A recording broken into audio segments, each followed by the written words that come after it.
Hello students, so have you completed viewing all the sessions of chapter 1? In case आपने नहीं किया है तो जल्दी करिए, मैंने सभी लिंक्स डिस्क्रिप्शन में दे रखे हैं, तो उन लिंक्स पे जाके क्लिक कीजिए, उन पार्ट्स को व्यू कीजिए, स्टडी कीजिए कॉन्सेप्ट्स को और ज्वाइन बैक कीजिए आज के सेशन के लिए। तो आज का सेशन जो है ना वो पार्ट 4 ऑफ चैप्टर 1 है, जहां पे हम लोग सॉल्व करेंगे चैप्टर 1 साइंस के एक्सरसाइज के क्वेश्चंस। तो चले आते हैं पेज नंबर 10 में आपके एनसीईआरटी बुक के, और वहां पे डील करते हैं क्वेश्चन नंबर 1 को। Name the major nutrients in our food. तो हमको पता ही है कि हमारे फूड में 5 मेन न्यूट्रिएंट्स होते हैं, and they are carbohydrates, proteins, fats, vitamins and minerals. मगर ध्यान रहे, इस क्वेश्चन के आंसर में आपको रफेज या वाटर नहीं लिखना है। रफेज और वाटर दोनों ही हमारे बॉडी के लिए बहुत एसेंशियल है, मगर वे न्यूट्रिएंट्स नहीं कहलाते हैं। ठीक है, अब चले आते हैं क्वेश्चन नंबर 2 में।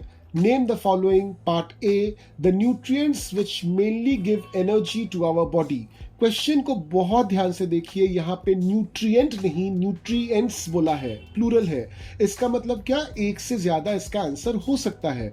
तो हमको ऑलरेडी पता है कि कौन सी फूड को हम एनर्जी रिच फूड बोलते हैं, तो उसके बेसिस पे हम आंसर इसका दे देते हैं। So answer will be carbohydrates and fats. Part B को देखिए, the nutrients which are needed for the growth and maintenance of our body. तो कौन कौन से न्यूट्रिएंट्स हैं जो हमारे बॉडी के ग्रोथ और बॉडी को मेंटेन करने में हेल्प करते हैं? So the answer is vitamins and minerals. चले आते हैं क्वेश्चन नंबर 2 के पार्ट नंबर सी में। A vitamin required for maintaining good eyesight. तो गुड आईसाइट के लिए कौन सा विटामिन हमको चाहिए? Vitamin A. तो इसका आंसर होगा विटामिन ए। चले आते हैं क्वेश्चन नंबर 2 के पार्ट डी में। A mineral that is required for keeping our bones healthy. तो कौन सा मिनरल हमको चाहिए हमारे बोन्स के लिए? Answer is calcium. चले आते हैं क्वेश्चन नंबर 3 में। Name 2 foods each rich in, यानी कि हमको 2 फूड का नाम लिखना है जो इन सब चीजों में बहुत ज्यादा रिच है। तो पहला है फैट्स। तो कौन से 2 फूड है जिसमें फैट बहुत ज्यादा है? तो आंसर कैन बी एनीथिंग। फिलहाल मैं आपको आंसर देता हूं nuts and eggs. Second is starch. Starch में भी आपको बहुत सारे ऑप्शंस मिल जाएंगे। फिलहाल के लिए मैं आपको आंसर देता हूं rice and wheat. Third is dietary fibre. बहुत सारे फूड में आपको डाइटरी फाइबर मिल जाएगा। मैं इसका आंसर आपको देता हूं पोटैटो एंड व्हीट। एंड 3 का डी, दैट इज प्रोटीन। तो प्रोटीन भी बहुत सारे फूड में आपको मिल जाएगा। फिलहाल मैं आपको आंसर देता हूं पीज एंड फिश। अब चले आते हैं क्वेश्चन नंबर 4 में, जहां पे आपको टिक करना है करेक्ट आंसर को। तो जो आंसर करेक्ट होगा उस पे हम टिक करेंगे, और जो आंसर करेक्ट नहीं होगा यानी कि रॉन्ग होगा उस पे हम क्रॉस लगाएंगे।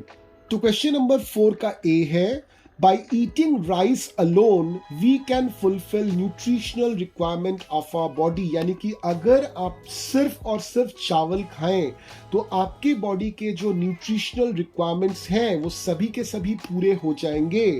क्या ये आंसर सही है? बिल्कुल नहीं, क्योंकि राइस में कार्बोहाइड्रेट है, फैट है, प्रोटीन है, मगर राइस में विटामिन्स एंड मिनरल्स नहीं होते हैं। और साथ में हम जो राइस खाते हैं ना, वो प्रोसेस्ड राइस होता है।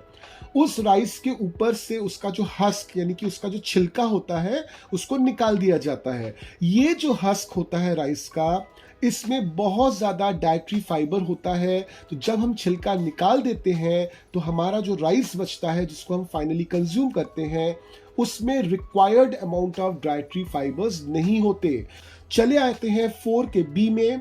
Deficiency diseases can be prevented by eating balanced diet. Obviously yes, balanced diet का तो मोटिव ही यही है ना, कि बैलेंस डाइट में सभी ऐसे न्यूट्रिएंट्स रहें जो हमारे बॉडी को चाहिए, प्रॉपर क्वांटिटी में रहें। तो अगर हम बैलेंस डाइट लेते हैं तो कभी भी हमको डेफिशिएंसी डिजीजेस नहीं हो सकती। चले आते हैं क्वेश्चन नंबर 4 के सी में। Balance diet for the body should contain a variety of food items. Again the answer is yes, क्योंकि the purpose of balance diet is कि हमको सभी न्यूट्रिएंट्स मिले। अब हमको पहले से ही पता है कि सभी न्यूट्रिएंट्स सिर्फ एक फूड में नहीं भी मिल सकते हैं, तो हमको बहुत सारे फूड आइटम्स रखने पड़ते हैं हमारे मील में, ताकि हम सभी न्यूट्रिएंट्स को एक्सेप्ट कर पाए, सभी न्यूट्रिएंट्स को कंज्यूम कर पाए। तो हमारे बैलेंस डाइट में बहुत सारे आइटम्स, फूड आइटम्स होते हैं, सिर्फ एक फूड आइटम पे हम डिपेंड नहीं कर सकते। अब चले आते हैं क्वेश्चन नंबर 4 के डी में। Meat alone is sufficient to provide all nutrients to our body. इसका आंसर होगा नो, क्योंकि meat is a very rich source of carbohydrate, protein, fats and minerals. But meat में कुछ बहुत इंपॉर्टेंट विटामिन होते हैं जो कंप्लीटली एब्सेंट हैं, जैसे विटामिन सी।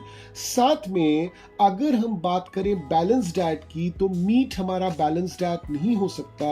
अगर सिर्फ हम मीट कंज्यूम करें तो वो हमारा बैलेंस डाइट नहीं हो सकता, क्योंकि मीट में रफेज बिल्कुल भी नहीं होता। तो अगर न्यूट्रिएंट्स की बात करें तब भी मेरा आंसर नो है, क्योंकि विटामिन सी इसमें नहीं है। और साथ में अगर हम बैलेंस डाइट की बात करें तो भी आंसर मेरा नो है, क्योंकि विटामिन सी तो है ही नहीं, साथ में मीट में रफेज भी नहीं होता। ठीक है, अब चले आते हैं क्वेश्चन नंबर 5 में, जो फिल इन द ब्लैंक्स है। तो क्वेश्चन नंबर 5 का ए है, dash is caused by the deficiency of vitamin D. तो कौन सी बीमारी होती है for the deficiency of vitamin D? It is rickets. Question number 5 का B portion, deficiency of dash causes a disease known as beriberi. तो किस vitamin के कमी से बेरीबेरी डिजीज होता है? Vitamin B1। तो इसका आंसर होगा विटामिन B1। चले आते हैं क्वेश्चन नंबर 5 के सी में, deficiency of vitamin C causes a disease known as, it is scurvy. चले आते हैं क्वेश्चन नंबर 5 के ऑप्शन नंबर डी में, night blindness is caused due to deficiency of dash in our food. तो किस nutrient के absence में night blindness होता है? It is vitamin A. तो इस तरह से हमारे सारे एक्सरसाइजेस कंप्लीट हो जाते हैं, मगर बाकी रह जाता है एक पोर्शन जो है सजेस्टेड प्रोजेक्ट्स एंड एक्टिविटीज। तो चलिए यहाँ पे 3 एक्टिविटीज या प्रोजेक्ट्स दिए हुए हैं जो आपको सजेस्ट किया है एनसीईआरटी ने, जो आपको सजेस्ट किया है सीबीएसई ने, कि अगर आप ये प्रोजेक्ट या एक्टिविटीज कर लेते हो तो आपको ये चैप्टर पूरी तरह से क्लियर हो जाएगा। तो चले आते हैं फर्स्ट पॉइंट पे, prepare a diet chart to provide balanced diet to a 12-year-old child. The diet chart should include food items which are not expensive and commonly available in your area. Chapter पढ़ते वक्त हमने already बोल रखा है कि balanced diet जो है, इसके लिए एक्स्ट्रा कोई खर्चा करने की या फिर ताबड़तोड़ कुछ अरेंजमेंट्स करने की ज़रूरत नहीं पड़ती है। हम जो डेली मील कंज्यूम करते हैं, उस डेली मील में ही अगर हम वैरायटी ऑफ फूड आइटम्स को इंक्लूड कर दें तो बैलेंस्ड डाइट बन जाता है। तो ठीक उसी तरह से इसी चीज़ को ध्यान में रखते हुए कि कोई भी कॉस्टली फूड आइटम नहीं होना चाहिए, कोई भी ऐसा फूड आइटम नहीं होना चाहिए जो नॉर्मली इलाकों में या बाजारों में मिलता नहीं है। इन चीजों को अवॉइड करके आपको एक डाइट चार्ट प्रिपेयर करना है फॉर अ 12-year-old चाइल्ड। तो आप इसको खुद से भी कर सकते हो, और अगर आपको लगे तो आप गूगल का भी हेल्प ले सकते हो। तो आप जब ये चार्ट बनाओगे तो आपको पता चल जाएगा कि करीबन जिनका एज 12 ईयर होता है उनको किस तरह का डाइट लेना चाहिए। चले आते हैं क्वेश्चन नंबर 2 में। We have learned that excess intake of fats is harmful for the body. What about other nutrients? Would it be harmful for the body to take too much of proteins or vitamins in the diet? Read about diet related problems to find answers to these questions and have a discussion on this topic. देखिए, हमारा जो nature है ना, उसमें सब कुछ balanced है। तो अगर आपको कार्बोहाइड्रेट कंज्यूम करना है, वो भी एक लेवल तक कंज्यूम करना है, उससे ज़्यादा करोगे आपको नुकसान ही होने वाला है। ऐसा नहीं है कि फैट एक्सेस कंज्यूम करोगे तभी आपको नुकसान होगा। कोई भी न्यूट्रिएंट हो, अगर आप एक्सेस क्वांटिटी में कंज्यूम करोगे तो उससे आपको नुकसान ही होने वाला है। ये बात आपको पूरी तरह से समझनी है। चले आते हैं क्वेश्चन नंबर 3 में। Test the food usually eaten by cattle or pet to find out which nutrients are present in animal food. Compare results obtained from the whole class to conclude about balanced diet requirement for different animals. एक example लेते हैं काऊ। काऊ का milk हम लोग consume करते हैं, तो आपको क्या लगता है कि काऊ को अगर proper nutritious food, proper balance diet नहीं मिला तो काऊ क्या प्रॉपर क्वालिटी ऑफ मिल्क दे पाएगी? Obviously no.